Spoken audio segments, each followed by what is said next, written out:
Om Namo Bhagavate Vasudevaya.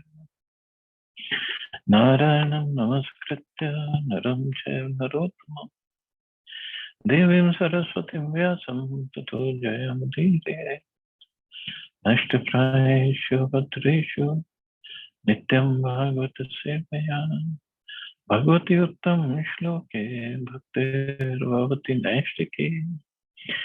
So continuing with the discussion on Canto 11, Chapter 2, Maharaj Nimi meets the 9 Yogendras.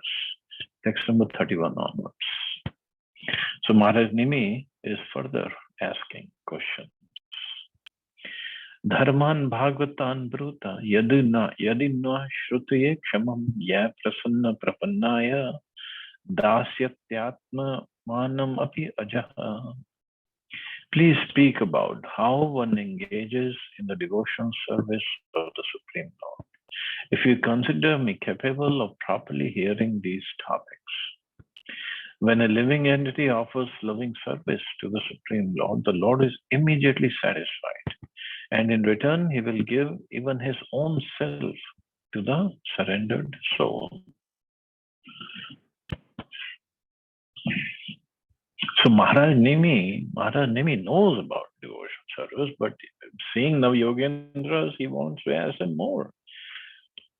He wants more enlightenment. So within the material world, there are two classes of mundane philosophers who present their opinions about the Supreme Lord. Some so-called theologians claim that we are infinitely different from God, and therefore they tend to look upon the Lord as something far beyond our power to understand. Such extreme dualistic philosophers outwardly or officially claim to be pious and religious believers in God, but they consider God so much different from that which is within our experience that according to them there is little profit in even trying to discuss the personality or attributes of the Supreme Lord. Such outwardly faithful persons generally take to fruitive activities and gross materialistic sense gratification. But on the other hand, the other philosophers are Advaitavadis, so non-dualistic, claim that there is no difference between God and the living entity, and that the highest goal of life is to give up our personal experience, which is due to illusion, and merge into the impersonal Brahman effulgence, which is devoid of name, form, paraphernalia, and personality. So neither class of these speculative philosophers can understand the Supreme Personality of Godhead. Mahaprabhu, Chaitanya Mahaprabhu, in his sublime teachings of Achintya Bheda Bhed Tattva, simultaneous oneness and difference, has clearly demonstrated that we are qualitatively one with God, but quantitatively different. Quantitatively, actually, we are infinitesimal, very, very minute. God is personal consciousness and he has his personal form. Similarly, we are also personal consciousness, and ultimately, when liberated, we also have eternal forms. The difference is that the eternal form and personality of the Supreme Lord contains unlimited potency and opulence, whereas our potency and opulence are infinitesimal. So even when we are liberated, we are still very small compared to Krishna. So this is what Maharaj Nimi is asking. How can one engages in devotion service? So what happens is, although we are infinitesimal, the Supreme Lord Krishna expands himself into innumerable living entities to enjoy rasas. Rasa means ecstatic relationships with him. The living entities are part and parcel of Lord Krishna, and they're meant to serve him with love. Although the Supreme Lord is eternally the predominator and the living entity is eternally the predominated, when the living entity surrenders unto the Lord with a sincere loving attitude, desiring to serve the Lord eternally without the slightest expectation of personal reward for such service, the Lord immediately is pleased, as expressed here by the word Prasanna Krishna. So he's is immediately pleased when we are engaged in devotional service of the Lord. He is so unlimitedly merciful and magnanimous that in his gratitude to such a surrendered and loving servitor, he is immediately inclined to offer anything, even himself, to his surrendered devotee. So all he is doing is waiting, and he is more eager for us to surrender to him, for us to go back to the spiritual world than we are eager to do so. We are just suffering here, and we want to continue suffering here. But this is not what Krishna wants. And that's why it said, he's so merciful and magnanimous in his gratitude to such a surrendered and loving servitor. But still, we don't want to do that. We don't want to become a loving and surrendered soul. There are numerous practical historical examples of this loving propensity of the Supreme Personality of Godhead. Because of the love of Mother Yashoda, child Krishna, in his form as Damodar, surrendered himself to his loving mother and allowed himself to be bound with ropes as a childhood punishment. Similarly, feeling indebted to the Pandavas for their intense love for him, Krishna, in his form as Parthasarathi, happily agreed to drive the chariot of Arjuna on the battlefield of Kurukshetra. See? Similarly, Krishna in Vrindavan is always thinking of ways to satisfy the gopis, who are universally recognized as the most exalted loving devotees of the Lord. Such intense loving feelings exchanged between the Lord and his pure devotees would not be possible where the living entities are not qualitatively one with the Supreme Personality of Godhead, and indeed inseparable parts and parcels of it. On the other hand, because both the Supreme Personality of Godhead and the living entities are eternally individuals, each with his own eternal individual consciousness, such loving exchanges are a perpetual reality in the kingdom of God. In other words, absolute oneness with God and absolute difference from God are theoretical imaginations of different schools. The perfection of spiritual love is based on simultaneous oneness and difference, as given by Mahaprabhu. So all we have to do is understand that we are part and parcel of him. Qualitatively, we are same. Quantitatively, we are mind. All then just we have to engage in his loving service, and then we can be reinstated in our position. That's all. Shri Narad Vacha, Evam te nimina prishta Vasudeva Mahattama Prati Puja Brahvan Pritya Sad Asad Sadasya Trivijam Nripam. Shri Narad said, Vasudeva, when Maharaj Nimi had thus inquired from the 9 Yogendras about the devotional service to the Lord, those best of saintly persons sincerely thanked the king for his questions and spoke to him with affection in the presence of the members of the sacrificial assembly and the Brahman priests. So, and see here, previously we studied Nimi Maharaj. He saw them. He got up from the sacrifice. So obviously now this is the perfection of sacrifice when such great Mahatmas show up, and when Maharaj Nimi had an opportunity to ask them questions, spiritual questions. So obviously the sacrifice must have stopped. Now no more doing ahuti. And Nadamani said, then actually he asked 9 questions that we studied earlier. This is the first question. So the first question will be answered by Kavi, beginning with Kavi. According to Sridhar Swami, not only the king, but also the members of the assembly and the priests conducting the sacrifice were all devoted to hearing and chanting the glories of devotional service to the Supreme Personality of God. The sages, beginning with Kavi, will now each speak in turn, answering the questions of the king. So Shri Kavir Uvacha, Manye Akutaschid Bhayam Achyutasya Padam Bhujopasanmatsanam Atra Nityam Udvigna Buddhera Sat Atma Bhavat Vishatmana Yatra Nivartate Bhi.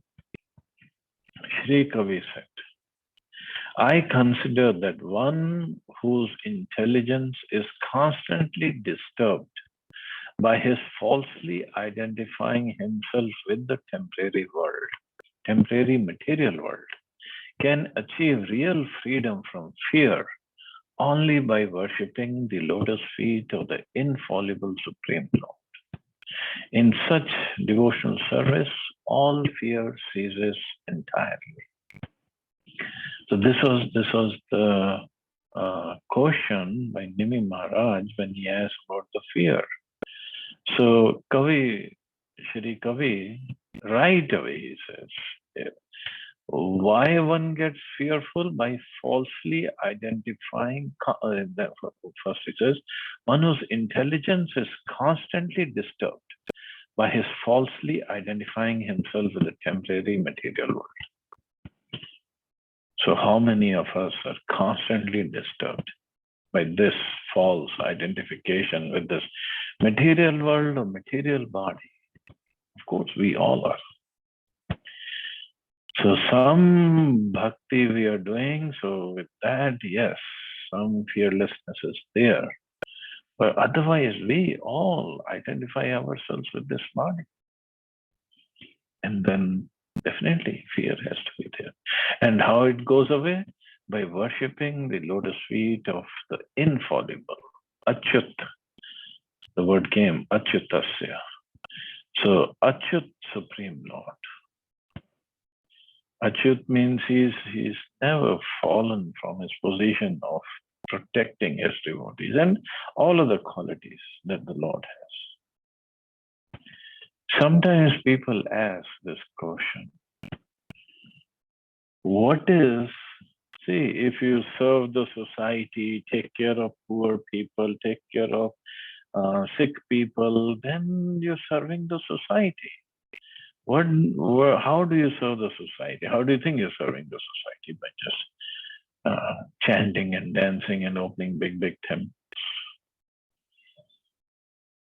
They don't understand the power of devotion service.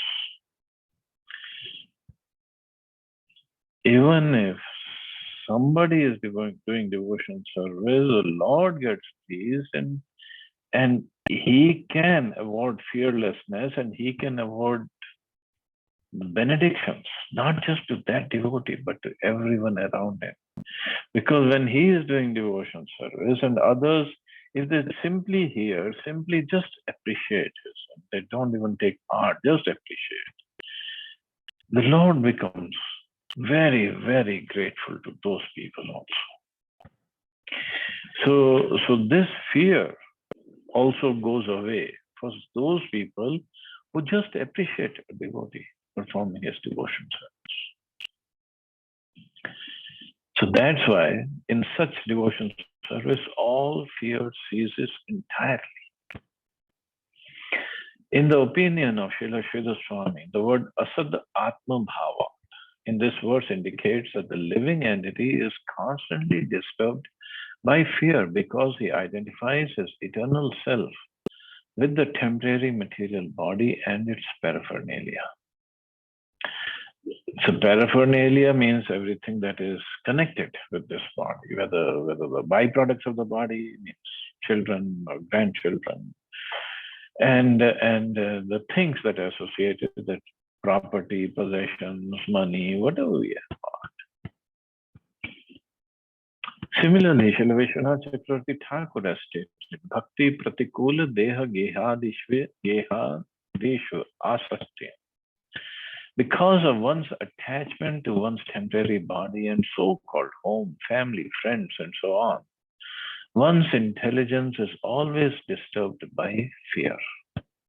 And one is unable to appreciate, to practice devotion service to the Supreme Lord. So-called religious activities executed in the bodily conception of life are always accompanied by fear and anxiety about the ultimate result. So so-called religious activities is a karmakandi activities executed in the bodily conception of life.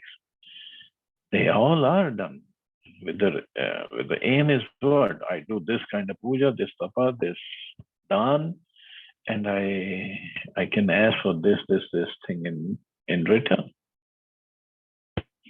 But that will always lead to fear and anxiety. But pure devotion service to the Supreme Personality of God, it frees one from fear and anxiety because it is executed on the platform of Vaikuntha or the spiritual plane, where there is no fear or anxiety. That's the meaning of word Vaikuntha. Vaikuntha means Vigat Kuntha, no fear, no anxiety. So that is the platform of bhakti, where bhakti is spiritual. According to Srila Jiva Goswami, the process of bhakti yoga is so powerful that even in the stage of sadhana bhakti, in which one is practicing devotion service through rules and regulations, the neophyte can have a direct experience of fearlessness by the mercy of the Lord. The shloka will come later on. As one's devotional service becomes mature, the Lord reveals himself to the devotee and all fear is totally vanquished forever. Forever. Can we imagine a situation where there is no fear? No fear of anything in the material world. Anything. That is devotion service. Of course, devotional service takes us much beyond that. When one attains love of Krishna, that is the perfection. Fear is just at the neophyte stage only, it goes away. And it is mentioned later on in one of the shlokas. What are the effects of bhakti? And it is explained, just as a hungry person, if somebody is very, very hungry, and suppose Ekadashi, when we all observed Nirjala Ekadashi, and next morning we were thirsty, we were hungry, we were tired, and with every sip of whatever juice or water we took, it went in, so it removed the thirst, it satisfied us. Tushti pushti kshutpayanudhasam, and it just it gives nourishment. So these three things happen with a person who's hungry, very, very hungry, starving, and he starts eating. With every bite, he gets tushti, means he gets satisfaction, pushti, he gets nourishment, and kshutpayo. Kshutpayo means his hunger is gone. Slowly, slowly it goes away. So similarly with bhakti, means he gets happiness, he gets experience of the Lord, paranubhuti, paresh anubhuti. Yeah, he gets happiness, he gets experience of the Lord, and he gets detachment from the material simultaneously. He doesn't have to, nobody has to explain it to him. Just like for a hungry person, nobody has to explain, okay, now you're getting tushti and now you're getting pushti. No. He knows. So similarly, devotion service, here, so fear is something very simple. It just goes away. A devotee experiences wonderful things when he's engaged in devotional service.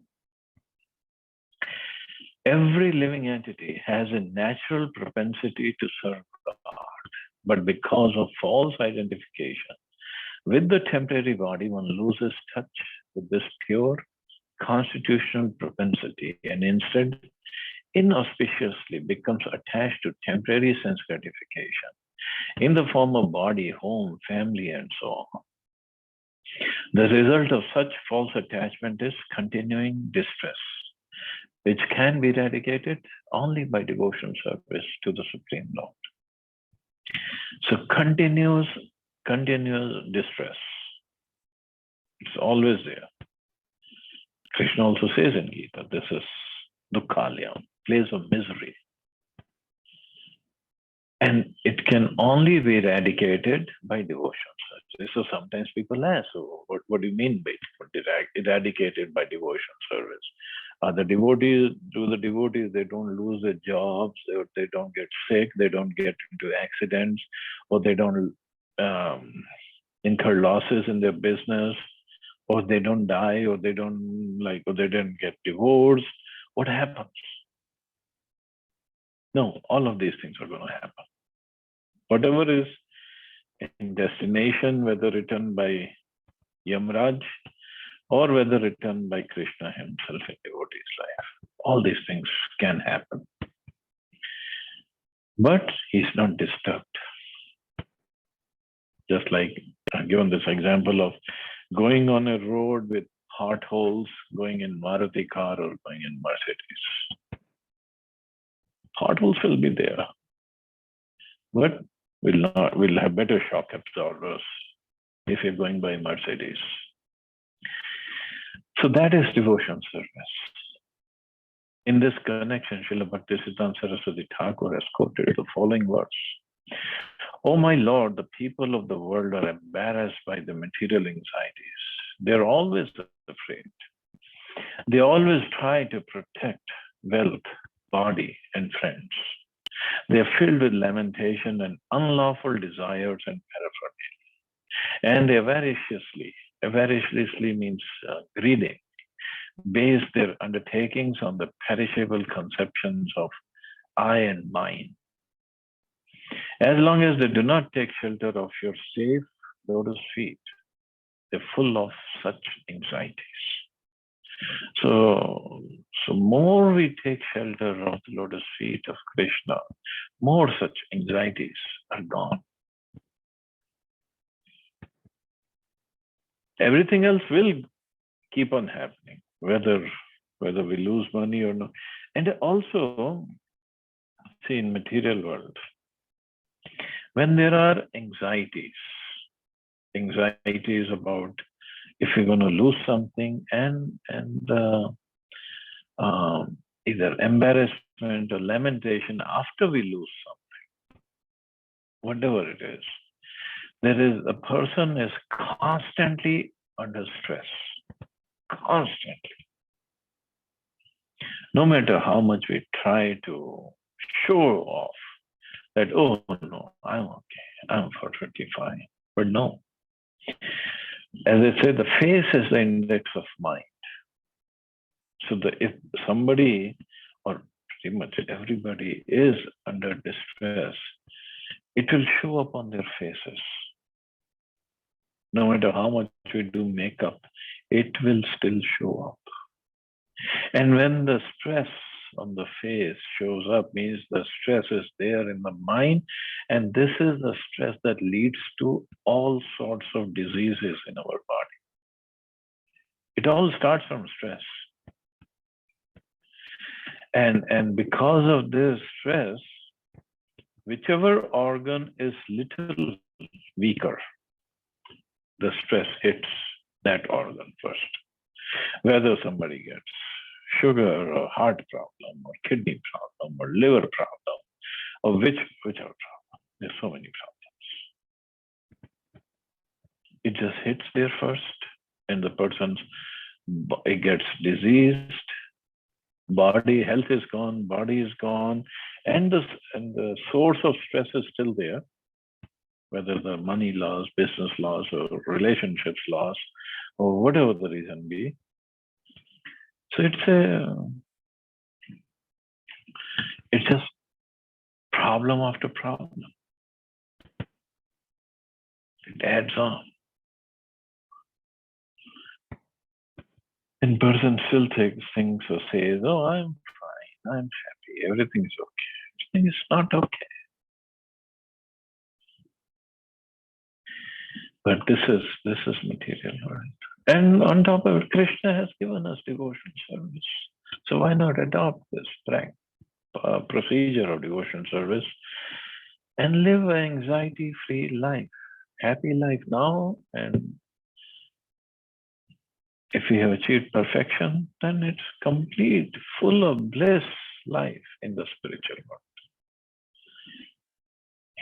So it's a complete win-win situation in devotional service.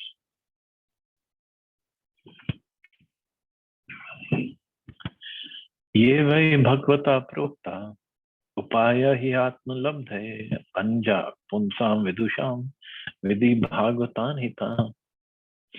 Even ignorant living entities can very easily come to know the Supreme Lord if they adopt those means prescribed by the Supreme Lord himself.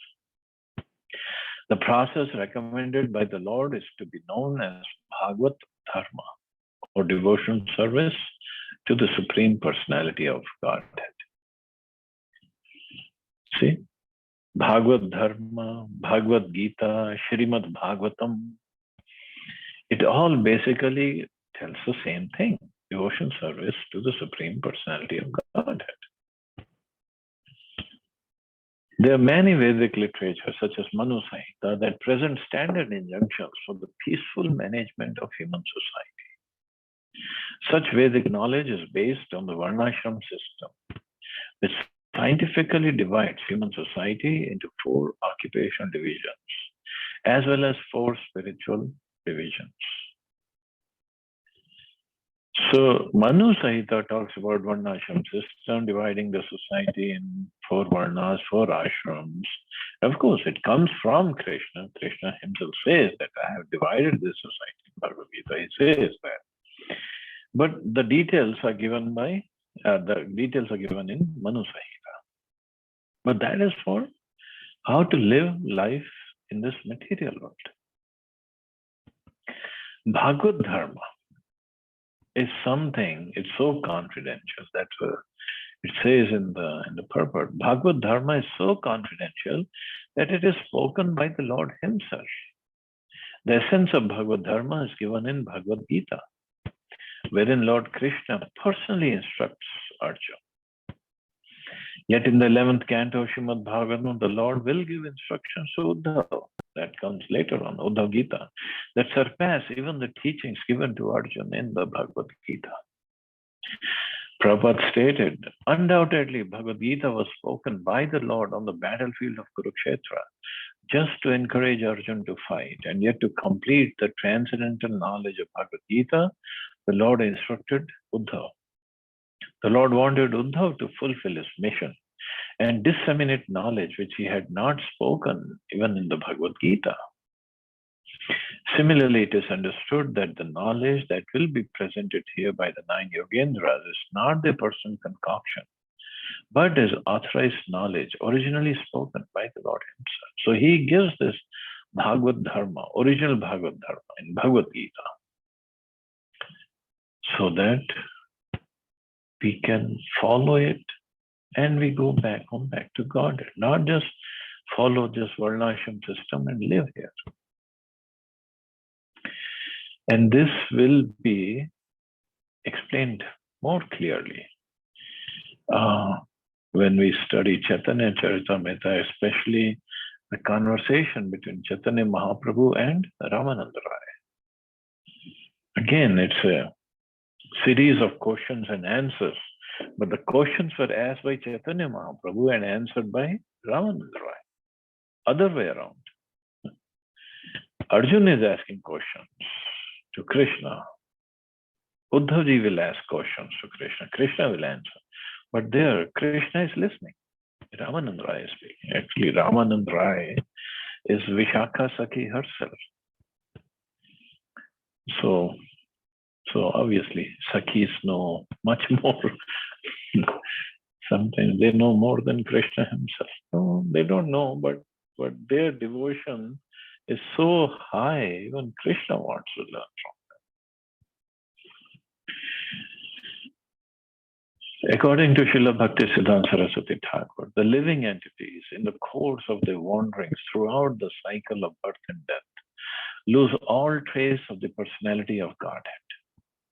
But when they hear the eternally auspicious topics spoken by the Supreme Lord for their benefit and understand their eternal identities as spirit souls, the realized experience of being an eternal servant of Krishna becomes the basis of Bhagavad Dharma. In the soul's experience as a pure Vaishnava or servant of God, there is no consideration of being different from God or the same as God, nor is one interested in the kingdom of material sense gratification. The pure devotee simply perceives his particular devotion service to the Supreme Lord and sees himself as an individual part and parcel of the ultimate shelter. A pure devotee experiences that his very being is tied by the ropes of loving devotion to the ultimate shelter himself in one of his direct personal expansions. Means they are tied to Krishna or one of his expansions, whichever. But they understand the eternal servant of Krishna and the only position or activity is to serve Krishna. So that is a real Bhagavad Dharma. And this is what Maharaj Nimi has asked. And further, Kavi says, Shri Kavi says, Yanasthaya naro rajan na pramadye takarhichet dhavan nimilya vanetre na skhatena atibdiha. O King, one who accepts this process of devotion service to the Supreme Personality of Godhead will never blunder on his path in this world, even while running with the eyes closed. He will never trip or fall. Wow, that's a very strong statement. Even while running with his eyes closed, he will never trip or fall. So can we imagine if we run with eyes closed, are we not going to fall, not going to trip? Well, let's see what actually it means. According to Shirashida Swami, the word anja, easily, which is used in the previous verse, is explained in this verse. It states, by the word anja, the ease of performing bhakti yoga is established. It's very easy to perform. Is it difficult? It's difficult to perform it with sincerity, with determination, but it's not at all difficult to perform itself. Anybody can perform. Prabhupada, even a child can chant. Even a dog can chant.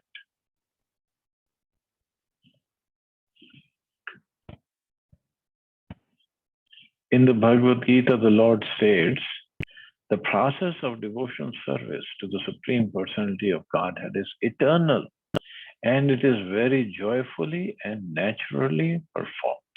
First of all, it is eternal. It means, as Prabhupada also said, this chanting of the holy names is not an artificial imposition on the mind. It's a natural thing for the soul to chant or to be engaged in devotion service. And when one is engaged, he performs it very joyfully, and it is naturally performed. Study of scriptures as Jnana Yoga or doing all this as Prabhupada gymnastics or the Hatha Yoga, that is not naturally performed. We have to really work on it. But bhakti, naturally. And bhakti, again, there's so many Navada bhakti, so many ways we can perform devotion service. There's no limit to it. Navada bhakti, yes, 9 different ways. But in those 9 different ways, there could be so many activities. And everybody could be differently engaged and It's all devotional service. For example, somebody likes to just dress the deities, decorate the deities. It is devotional service. And even while in the decoration of deities, if somebody is making garlands for the deities, that is also devotional service. Somebody is making some pearl necklaces or something else, some jewelry for the deity. It's also devotional service. Somebody is making the dress. Somebody is just stitching up, making some repair to the dress, decorating the dress. It's also devotional service. Somebody is just cleaning up the temple. That's also devotional service. So there's so many things, so many, unlimited. Hari Ananta, and his services are also Ananta. His katha is Ananta. Everything is Ananta about Krishna. Somebody just likes to cook, and he cooks varieties of items every day, different items. It's also devotional service. So we cannot claim of course, because we have this material mentality. So we say, "Oh, my service is better than you, and I have more difficult service." So Krishna is not pleased by our this kind of attitude. He is pleased by whatever service we have performed. Just like we all know, Lord Ram, when the bridge was being built, Hanumanji was bringing the mountain tops and big boulders to throw in water, and one squirrel was just bringing some sand particles. So Hanumanji told squirrel to get out of the way because I'm doing so much work. You're holding up. So Bhagavan Ram said, "No, she is doing to her capacity, you are doing to your capacity, and both are dear to me." So there's so many varieties, so many varieties. Some devotees have more Kshatriya mentality, so they like to administer, they like to organize things properly. Some could be just we want to sit down and chant. Both are pleasing the Supreme Lord, and that pleasing is devotional service. So different, we all are different. We all have our propensities and inclinations. When we all can serve Krishna according to our propensities. But it's very joyfully and naturally performed. Srila Prabhupada comments, the process of devotional service is a very happy one. Why? Devotional service consists of Shravanam, Kirtanam, Vishnu. So one can simply hear the chanting of the glories of the Lord, or can attend philosophical lectures on transcendental knowledge given by the authorized acharyas. Simply by sitting, one can learn. Then one can eat the remnants of food offered to God, nice, palatable dishes. In every state, devotional service is joyful. Just like once some reporter asked Prabhupada, what is it that you do? What is devotional service? That you all look so busy. And Prabhupada said, we chant, we dance, and when we get tired, we take prasadam. This is our program. And all the devotees who were around, they just went loudly, Hari Bol. This is the best answer. It is joyful. One can execute devotion service even in the most poverty-stricken condition. The Lord says, Patram Pushpam Phalam Toyam. He is ready to accept from the devotee any kind of offering, never mind what. Even a leaf, a flower, a bit of fruit, or a little water, which are all available in every part of the world, can be offered by any person, regardless of social position, and will be accepted if offered with love. And on top of it, he doesn't even say you have to have your own garden from where you get the leaf or flower or fruit. Water could be RO water, or could be just tap water. You can steal a flower from somebody's garden and just offer it. Of course, it doesn't mean we start stealing things. This is what it is. It doesn't say you have to have your own garden. There are many instances of this in history. Simply by tasting the tulsi leaves offered to the lotus feet of the Lord, great sages like Sanat Kumar became great devotees. Therefore, the devotional process is very nice and it can be executed in a happy mood. God accepts only the love with which things are offered to Him. Of course, this doesn't mean we offer meat or other things that we cannot offer, that He doesn't ask for. Essential point to be understood is here is that when a living entity surrenders to the Supreme Personality of Godhead, it tells the Lord, my dear Lord, although I am most sinful and unqualified and for so long have been trying to forget you, now I am taking shelter at your lotus feet. From this day on, I am yours. Whatever I possess, my body, mind, words, family, riches, I'm now offering at your lotus feet. Please do with me as you like. So Krishna is so grateful to his devotees. He doesn't. So he just accepts the love, and he gives himself. What else he can give? More than that, he cannot give anything. He gives himself to the devotee. And what does this mean? Running with the eyes closed means closing one's eyes refers to being in ignorance of standard Vedic literatures. That is said, Shruti and Smriti scriptures are the two eyes of the Brahmans. Lacking one of them, a Brahman is half blind. And deprived of both, he is considered completely blind. So if somebody doesn't know Vedic, doesn't know the Vedas, doesn't follow the scriptures properly, but if he is doing devotion service, Krishna is there to protect him. In this connection, Srila Prabhupada states, when Lord Chaitanya was in Banaras promulgating the chanting of Hare Krishna, Krishna Krishna, Hare Hare, Hare Ram, Ram Ram, Hare Hare, thousands of people were following him. Prakashananda Saraswati, very influential and learned scholar in Banaras at that time, derided Lord Chaitanya for being a sentimentalist.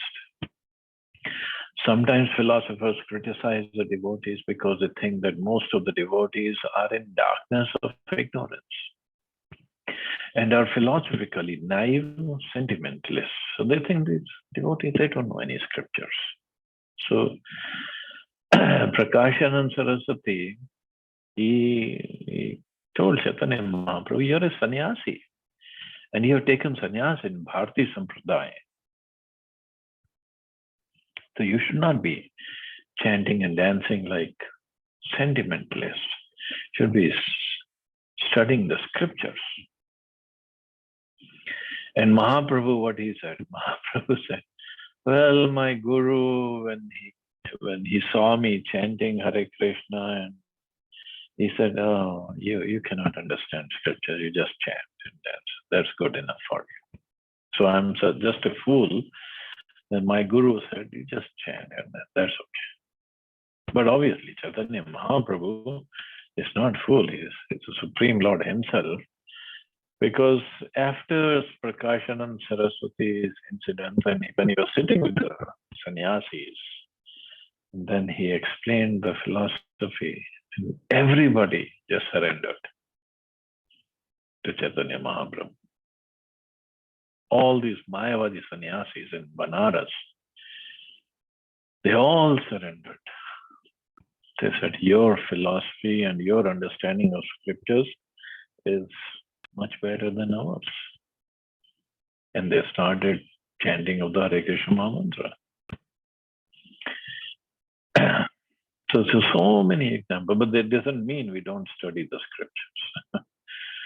It doesn't mean that. Prabhupada has written all these books, given us this philosophy and the whole knowledge, so that we study, We appreciate, we develop more faith in the process, in Krishna, in Prabhupada, in devotion service, and also because ultimately we all have to preach. We have to tell other people what is devotion service, who is Krishna, and everything else. So we have to study. But it doesn't mean just because of our study of scriptures, we'll understand everything and will preach properly. No. This study of scriptures is to please Prabhupada, please Krishna, so that when we are preaching, when we are saying something to somebody, then Prabhupada speaks through us. So Krishna gives us inspiration. Okay, you say this or you say that. And it happens. It always happens. So everything that we do is devotion service, and we want to please Prabhupada, please Krishna, so that they empower us in whichever way, and depending upon our surrender, they empower us to serve them more. That's all. That's all our purpose, the process is. So that is why I say, even if somebody closes his eyes, he still and runs full speed, he will still not fall down or trip, because if he doesn't know all the scriptures. Srila Vishwanath Chakravarti Thakur has warned that the words Yan Asthaya indicate that the exalted status of a Vaishnava can never be accorded to one who is not following the basic regulations of Bhakti Yoga. But the soul surrendered to the Lord is never confounded by error, even if he is unqualified in all other respects. His feet never stumble and he never falls. Even the wandering in the world at whim, he always resides in an auspicious place by the influence of his unswerving worship. And moreover, one who has taken shelter of lotus feet of Krishna, Krishna will not let him fall. Fall in the sense he'll not go away from devotion service. And he'll just keep on making progress. Slowly, now it depends what speed, that depends. But definitely he'll keep making progress. Okay, so I guess I can stop here. See anybody has any questions or comments?